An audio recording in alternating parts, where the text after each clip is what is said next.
যদি আপনার মনে হয় যে দেয়ালে পিঠ থেকে গেছে, কেউ কিছু করতে পারছে না আপনার জন্য, আপনি পরিপূর্ণ ইয়াকিনের সাথে, দৃঢ় বিশ্বাসের সাথে এই 4টা আমল নিয়মিত করবে। এবং আমি বহু মানুষকে পার্সোনালি এটার পরামর্শ দিয়েছি, ওনারা আমল করেছেন, আমল করে উপকৃত হয়েছেন। এরকম বহু মানুষ আছে, বৃদ্ধ মানুষ, বাবা ক্যান্সারে আক্রান্ত হয়েছেন অনেক দেরিতে, আল্লাহ তাআলা অলৌকিকভাবে সাহায্য করেছেন। হ্যাঁ, কখনো যদি আল্লাহ তাআলা এই আমলগুলো করার পরও আমার বিপদ দূর না করেন, তাহলে হয় আমার আমলের মধ্যে কোনো ত্রুটি ছিল, অথবা আমার এই বিপদ দূর না হওয়ার মধ্যে আমার জন্য কোনো কল্যাণ নিহিত ছিল।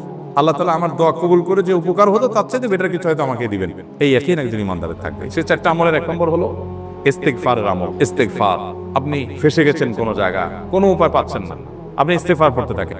আস্তাগফিরুল্লাহ ওয়া আতুবু ইলাইহি, আস্তাগফিরুল্লাহ ওয়া আতুবু ইলাইহি, আস্তাগফিরুল্লাহ ওয়া আতুবু ইলাইহি, আস্তাগফিরুল্লাহ, আস্তাগফিরুল্লাহ, আস্তাগফিরুল্লাহাল্লাযী লা ইলাহা ইল্লা হুয়াল হাইয়ুল কাইয়্যুম ওয়া আতুবু ইলাইহি ওয়া লা হাওলা ওয়া লা কুওয়াতা ইল্লা বিল্লাহ। আল্লাহুম্মা আনতা রাব্বী লা ইলাহা ইল্লা আনতা খালাকতানি ওয়া আনা আবদুকা ওয়া আনা আলা আহদিকা ওয়া ওয়া'দিকা মাসতাতা'তু আউযু বিকা মিন শাররি মা সানা'তু আবুউ লাকা বিনি'মাতিকা আলাইয়া ওয়া আবুউ লাকা বিযামবি ফাগফির লি ফাইন্নাহু লা ইয়াগফিরুয যুনুবা ইল্লা আনতা। সাইয়্যিদুল ইস্তিগফার। এভাবে যে কোনো ইস্তিগফার পড়তে থাকেন, আপনি বেশি বেশি করে আল্লাহর কাছে ইস্তিগফার, ক্ষমা প্রার্থনা করতে থাকেন, খুব বেশি। আপনার 2 ঠোঁটে অনবরত আপনি চাইতে থাকেন আল্লাহর কাছে ক্ষমা। এই ইস্তিগফার সম্পর্কে নবী করিম সাল্লাল্লাহু আলাইহি ওয়াসাল্লাম বলেছেন, মান লাযিমাল ইস্তিগফার, যে ব্যক্তি ইস্তিগফারকে আঁকড়ে ধরবে, আঁকড়ে ধরা মানে কি, এটা ছাড়বে না, সে পড়তেই থাকবে অনবরত। টয়লেটে যাওয়ার সময়টা, ঘুমের সময়টা, খাওয়ার সময়টা বাদে, অবসর নামাজের সময়টা বাদে, সারাক্ষণ সে ইস্তিগফার করবে। এরকম যদি কেউ করে, আল্লাহ রাব্বুল আলামিন জাআলাল্লাহু লাহু মিন কুল্লি হাম্মিন ফারাজা ওয়া মিন কুল্লি যায়কিন মাখরাজা, সকল পেরেশানি থেকে, সকল টেনশন থেকে বের হওয়ার পথ আল্লাহ তাআলা অলৌকিকভাবে তার জন্য আবিষ্কার করে দিবেন। এবং আমি আমার জীবনে যেটা বলেছিলাম, বিস্তারিত বলতে চাই না, এরকম পরিস্থিতি আসছে যে চোখের সামনে কোনো আপাতত রক্ষার কোনো পথ আর খোলা নেই, এমন ভয়াবহ বিপদ। ইস্তিগফার করতে করতে এমন ভাবে আল্লাহ তাআলা সাহায্য করেছেন যে এটা কল্পনা করলেও মনে হয় যে স্বপ্নের মতো। কিভাবে এখন এই লোক এই জায়গায় আসলো আমার সাহায্যের জন্য, এরকম এটা আমি এই জায়গায় আসার কথা না, তিগুনি এসে হাজির হয়ে গেলেন এবং উপকারটা, আমার সমাধানটা হয়ে গেল সমস্যা। তো আলহামদুলিল্লাহ, বহুবার আমি পরীক্ষা করেছি, আর আমার পরীক্ষার দিক প্রশান্তাম নাই, হাদিসে বলা আছে, গ্যারান্টি দেওয়া আছে, আমার পরীক্ষা করলেই কি না করলেই। তাহলে একটা আমল হলো কি, ইস্তিগফার। সব সময়ের জন্য এটা কন্টিনিউয়াস করবেন, আর এমনি অবসর সময় ইস্তিগফার করবেন। আরবদের মধ্যে সৌন্দর্য আছে, তারা বিভিন্ন ডাক্তারের ওয়েটিং রুমে বা বিভিন্ন জায়গায় মানুষ যেখানে অপেক্ষা করে পাবলিক প্লেসগুলোতে লিখে রাখে ইস্তিগফার করুন, আপনার হাইওয়েগুলোর পাশে লেখা থাকে ইস্তিগফার করুন, এবং তারা আসলে একটু পরপর দেখা যায় ইস্তিগফার করে। ভালো মন্দ গুণ সবার মধ্যে আছে, তাদের এই ভালো গুণটা আছে, ইস্তিগফার বেশি বেশি করা। আমরা ইস্তিগফার সচরাচর এইভাবে অনবরত অবসর সময় করার অভ্যাস অনেকের মধ্যেই নেই, আমরা এটা চালু করবো ইনশাআল্লাহ। বিশেষ করে যখন কোনো সমস্যা হবে তখন ইস্তিগফার চলতে থাকবে মুখে অনবরতই, ধীরে ধীরে মহব্বতের সাথে নিজেকে, নিজের পাপ অপরাধগুলোর কথা স্মরণ করে আল্লাহর কাছে মাফ চাইতে থাকো, পেরেশানি দূর হবে ইনশাআল্লাহ। 1 নাম্বার 2, দুরূদ, নবী করিম সাল্লাল্লাহু আলাইহি সাল্লামের প্রতি দুরূদ পাঠ করা। এটা যদি আপনি নিয়মিত করতে থাকেন মহব্বতের সাথে, আল্লাহুম্মা সাল্লি আলা মুহাম্মদ ওয়া আলা আলি মুহাম্মদ কামা সাল্লাইতা আলা ইব্রাহিম ওয়া আলা আলি ইব্রাহিম ইন্নাকা হামিদুম মাজিদ, আল্লাহুম্মা বারিক আলা মুহাম্মদ ওয়া আলা আলি মুহাম্মদ কামা বারাকতা আলা ইব্রাহিম ওয়া আলা আলি ইব্রাহিম ইন্নাকা হামিদুম মাজিদ।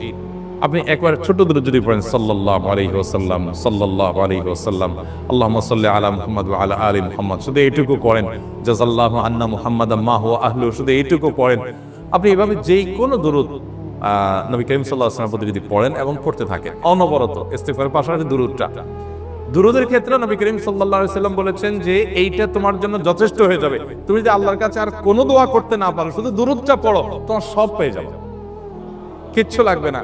এক সাহাবী বলেছেন, রাসূলুল্লাহ, আমার দোয়ার মধ্যে দুরূদ কত পার্সেন্ট রাখবো? আমি তো আমার অনেক কিছু আল্লাহর কাছে চাইবো, দুরূদ মানে তো নবীজির জন্য দোয়া, মানে আমার জন্য তো আমি দোয়া করবো, আপনার জন্য দোয়া কত পার্সেন্ট করবো? 1/3, 1/4, তারপরে হাফ, এবার বিভিন্ন পার্সেন্টেজ বলছিলেন তিনি। নবী করিম সাল্লাল্লাহু আলাইহি ওয়াসাল্লাম বলেছেন যে হ্যাঁ, এর বেশি করতে পারলে আরো ভালো, আরো ভালো।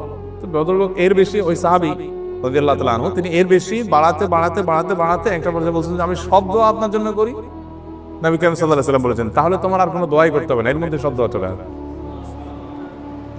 কারণ আপনি যদি বলেন আল্লাহ আপনার নবীর প্রতি আপনি রহমত নাজিল করেন, আপনার নবীর প্রতি আপনি শান্তি নাজিল করেন, আপনি যেটা দোয়া করেন, তো আল্লাহকে আল্লাহর নবীর প্রতি আপনি রহমত নাজিল করতে বললে আল্লাহ তাআলা আপনার প্রতি রহমত নাজিল করবেন কি করবেন না? আপনি কাউকে খুশি করতে চান, কার কাছ থেকে কিছু আদায় করতে চান, তার ছেলেটারে যদি হাদিয়া তোফা দেন, আদর যত্ন করেন, তো বাই ডিফল্ট অটোমেটিকলি ওই লোকের সিম্পেথি আপনার দিকে আসবে কি আসবে না? চোখ বন্ধ করে আসবে। তো আল্লাহ নবীর জন্য যখন আপনি দোয়া করবেন, তখন আল্লাহ তাআলা আপনার উপর রহমত নাজিল করবেনই, এটা নবী সাল্লাল্লাহু আলাইহি ওয়াসাল্লামের ওয়াদা। যে কোনো পেরেশানি, তিনি আরো বলেছেন, যদি কেউ দুরূদের আমল করে নিয়মিত, আল্লাহ রাব্বুল আলামিন তার সকল পেরেশানির জন্য যথেষ্ট করে দিবেন। এই আমলটাকে সবগুলো দূর করার জন্য যথেষ্ট হয়ে যাবে। এই দুরূদের আমলটা আমি দেখেছি সুবহানাল্লাহ গুলির মতো কাজ করে। আজকের ঘটনা, এক ভদ্রলোক সকালে একটা টেলিভিশন চ্যানেলে, বেসরকারি চ্যানেলে প্রোগ্রাম শেষ করে নামছিলাম লিফটে, তো উপস্থাপক উনি বলছিলেন যে ভাই, মানে দুরূদের আমল পড়ে আমি কিছুদিন আগে একটা ইয়াতে মানে এমন একটা অবস্থা যে এইটা থেকে বের হওয়ার কোনো পথ আর নাই, শুরু করলাম দুরূদ অনবরত। এরপরে আল্লাহ তাআলা আমাকে এমনভাবে উদ্ধার করলেন আমি কল্পনা করতে পারিনি।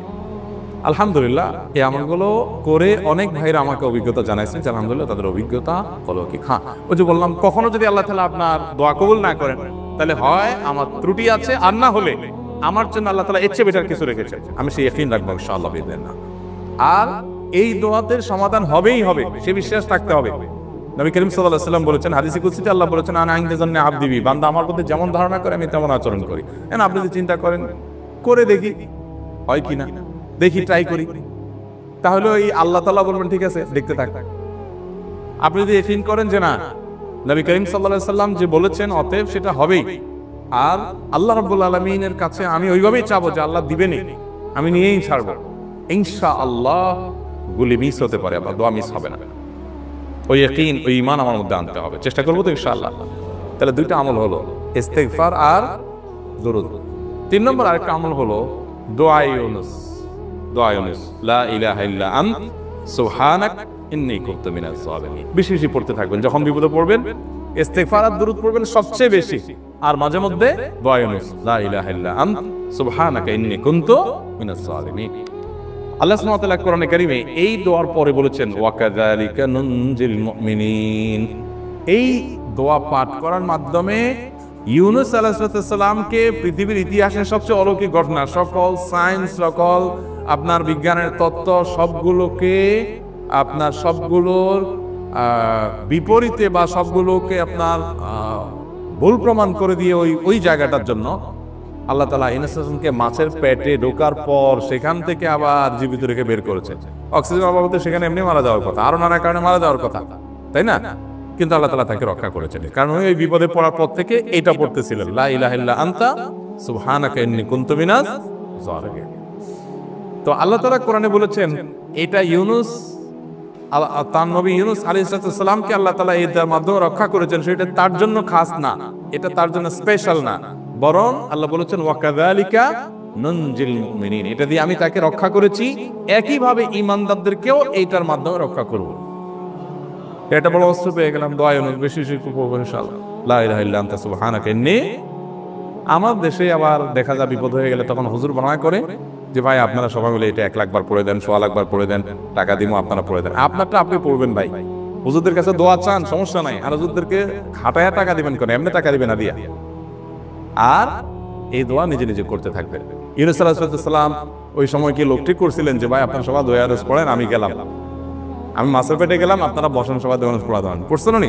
ওনারটা উনি করছেন, তো আপনারটা আপনি শুরু করবেন দোয়া ইউনুস না। 4 নম্বর আমল হলো ইয়া যাল জালালি ওয়াল ইকরাম।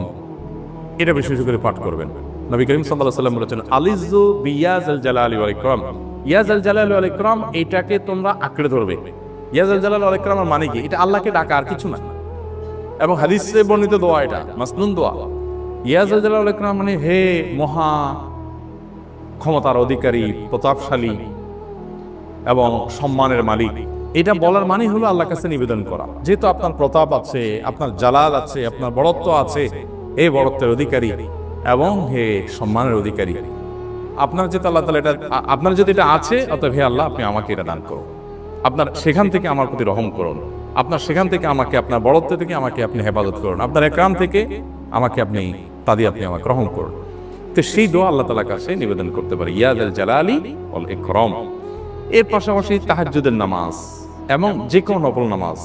কারণ নবী সাল্লাল্লাহু আলাইহি ওয়াসাল্লাম ইজা হাজাবাহু আমরুন সাল্লা নবীজি সাল্লাল্লাহু আলাইহি সাল্লামের কোনো পেরেশানি শুরু হলে আগে ওযু করে 2 রাকাত নামাজ পড়তেন, ওযু করে 2 রাকাত নামাজ পড়তেন।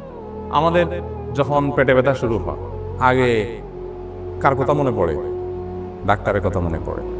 যখন গায়ে জ্বর আসে সবার আগে মনে পড়ে কিসের কথা? নাপা, নাপা, ঠিক না? জ্বর আসছে গায়ে, সবার আগে আমরা কি চিন্তা করি? নাপা। নাপা আপনি চিন্তা করেন, খান, নিষেধ না তো, ওষুধ গ্রহণ করা সুন্নত। নবী সাল্লাল্লাহু আলাইহি সাল্লাম নির্দেশ করেছেন ওষুধ সেবন করতে, আপনি করেন, ভালো কথা। কিন্তু ইমানদার সব কিছুর আগে ব্যথা আসছে, তাহলে ব্যথার জন্য একটা ওষুধ দোয়া শিখেছেন, দোয়াটা আগে করবে, পাশাপাশি ওইটা করবে। এলো ইমানদারের কাজ। আমরা আজকাল ইমান থেকে অনেক দূরে সরে গেছি। আল্লাহ আমাদের সেই ইয়াকিন দান করুন।